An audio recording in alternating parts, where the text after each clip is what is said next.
বাংলাদেশ জাতীয়তাবাদী দল নোয়াখালী জেলা শাখা কর্তৃক আয়োজিত তেল গ্যাস বিদ্যুৎ সহ নিত্য প্রয়োজনীয় দ্রব্যমূল্যের ঊর্ধ্বগতি এবং সর্বগ্রাসী দুর্নীতির প্রতিবাদে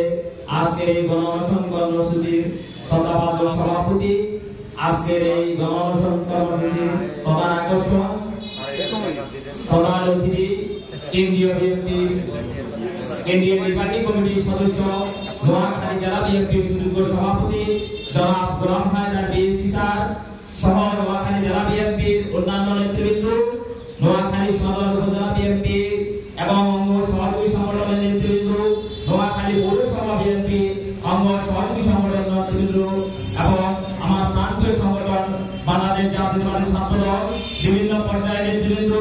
সবাইকে জানাচ্ছি আমার ব্যক্তিগত পক্ষ থেকে এবং আমার প্রান্তীয় সংগঠন বাংলাদেশ জাতীয়তাবাদী ছাত্র দল নোয়াখালী জেলা শাখার পক্ষ থেকে সংগ্রামী সালাম। প্রিয় ভাইয়েরা, আজকে একদিকে আমরা প্রেস ক্লাবে প্রতীকী অনশন করছি, অন্যদিকে নিম্ন আয়ের